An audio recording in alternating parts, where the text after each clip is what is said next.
اصل میں سوال جب تک آپ اپنے سامنے نہیں رکھیں گے اس کا جواب جو ہے اب اس پر غور کیجئے کیوں ہے؟ کیا اللہ تعالیٰ کو محمد الرسول اللہ کی عزت و حرمت پیاری نہیں ہے؟ کیا محمد الرسول اللہ اللہ کے پیارے نہیں ہیں؟ حبیب رب العالمین نہیں ہیں؟ کیا اللہ تعالیٰ کو کفار سے زیادہ محبت ہے؟ کیا وجہ ہے؟ رحمتیں ہیں تیری اغیار کے کاشانوں پر اور برق گرتی ہے تو بیچارے مسلمانوں پر۔ سائنس میں وہ آگے ہیں، مالیات پر ان کا شکنجہ کسا ہوا ہے پوری دنیا پر، تہذیب ان کی ہے، تمدن ان کا ہے، ہم تو ان کے کیمپ فالوورز ہیں، نقش قدم پر چل رہے ہیں، ہم تو ان کی صرف یہ کہ نقالی کر رہے ہیں۔ تو سوچئے وجہ کیا ہے؟ کیا اللہ کو کفر زیادہ پسند ہے اسلام سے؟ کیا اللہ کو محمد الرسول اللہ صلی اللہ علیہ وسلم کی عزت و حرمت کا کوئی خیال نہیں؟ سوچنے کی بات ہے۔ ظاہر بات ہے کہ ان سوالات کا جواب تو ہاں میں آپ نہیں دے سکتے، یقیناً ایسا نہیں ہے۔ بہرحال وہ کافر ہیں، وہ اللہ کو نہیں مانتے، اللہ کے رسول کو نہیں مانتے۔ چلیے اللہ کو کسی نام سے مان لیا، گاڈ کہہ دیا، لیکن اللہ کے رسول کو تو نہیں مانتے۔ ایمان کا سارا دار و مدار تو رسالت پر ہے، اللہ کے اس کلام کو تو نہیں مانتے، اور اس کے باوجود ان کے لیے عزت ہے۔ رحمتیں ہیں تیری اغیار کے کاشانوں پر، برق گرتی ہے تو بیچارے مسلمانوں پر۔ یہ ایک لمحہ فکریہ ہے، یہ سوچنے کی بات ہے کہ ایسا کیوں ہے۔ اس کا جو جواب میں آپ کو دوں گا وہ ذرا سا کڑوا جواب ہے۔ نوارا تلخ ترمیزن چو ذوق نغمہ کمیابی، بات کہنی پڑتی ہے جب تک کہ کڑوی بات کہی نہ جائے، حقائق کو دیکھنے کی جرت پیدا نہ کی جائے، مواجہہ نہ کیا جائے، فیکٹس کو فیس نہ کیا جائے، اس وقت تک بات صحیح نہیں ہوگی، اور نہ ہم صحیح تشخیص کر سکیں گے، نہ صحیح تجویز کی طرف ہمارا ذہن منتقل ہوگا۔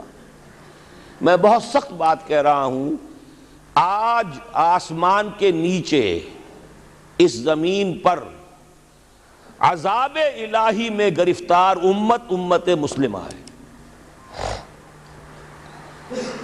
بالفعل آج ہم امت مرحومہ نہیں ہیں، رحمت والی امت نہیں ہیں، امت معذبہ ہیں۔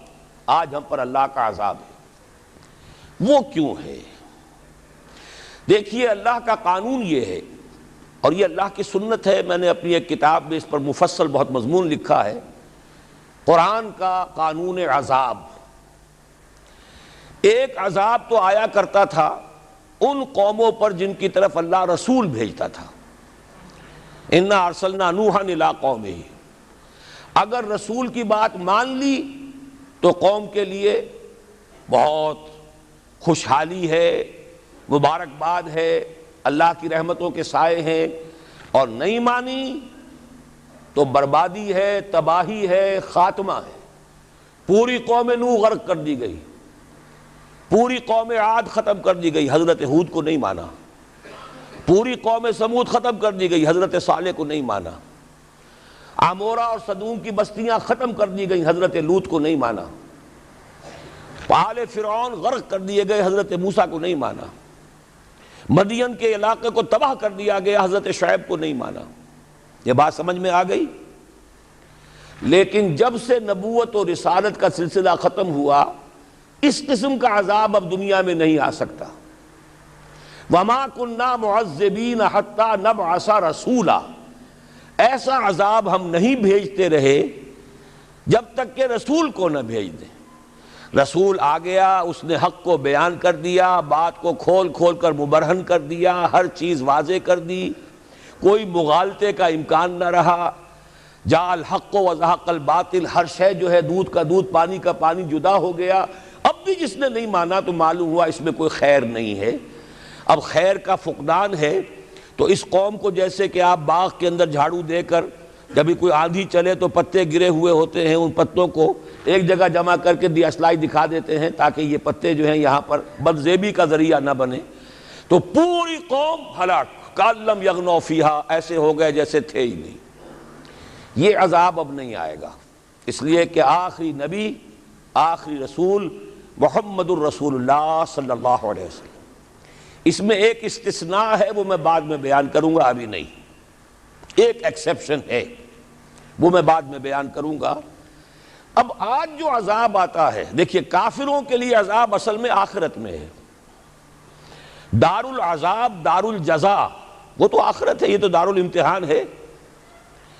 اب جو عذاب آتا ہے وہ اس قوم پر جو ہو تو حامل کتاب الہی، شریعت خداوندی کی کسٹوڈین، اللہ کے رسول کی نام لیوا، اس کے ساتھ عشق کا دعویٰ کرنے والی، عمل اس کے برعکس ہو۔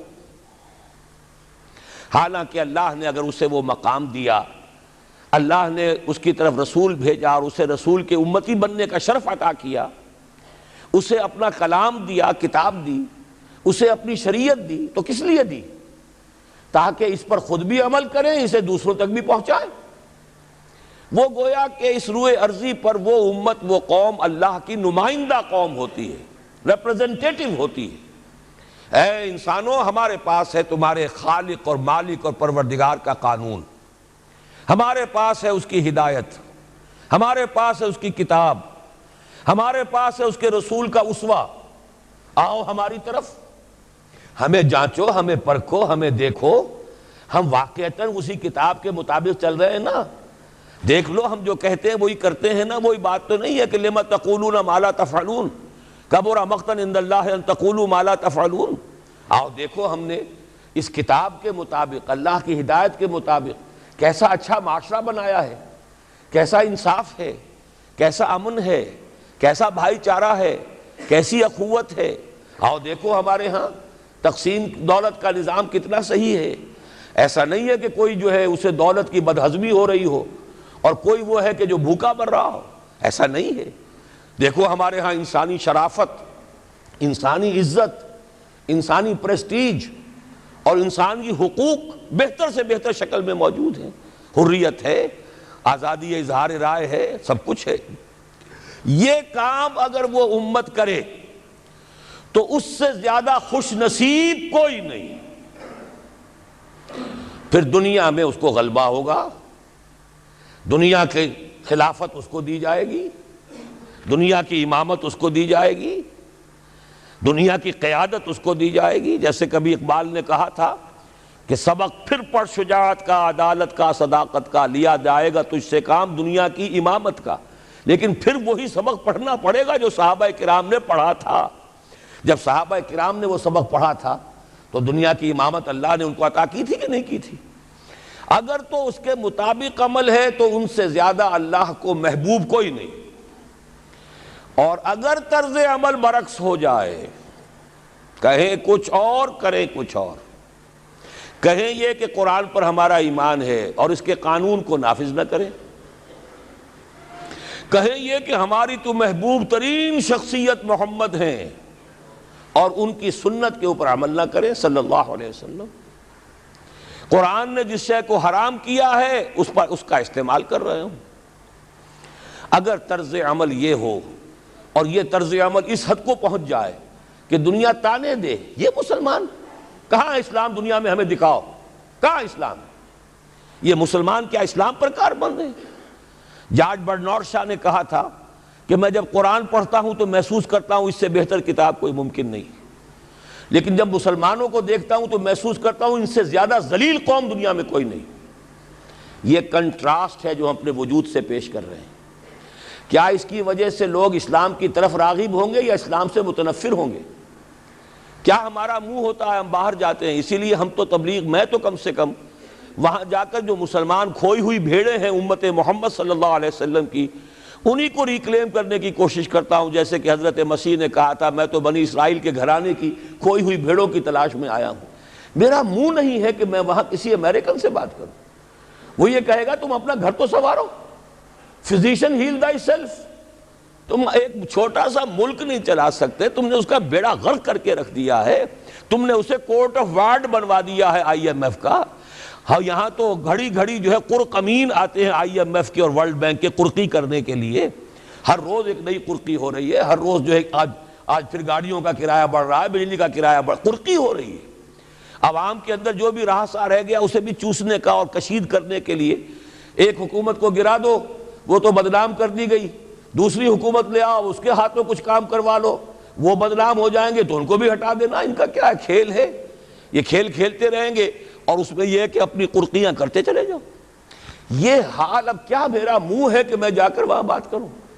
تم اپنے گھر کو دیکھو، تم اپنے ملک کو دیکھو، ایک وہ ہے جنہیں تصویر بنا آتی ہے، ایک تم ہو کہ لیا اپنی بھی صورت کو بگاڑ۔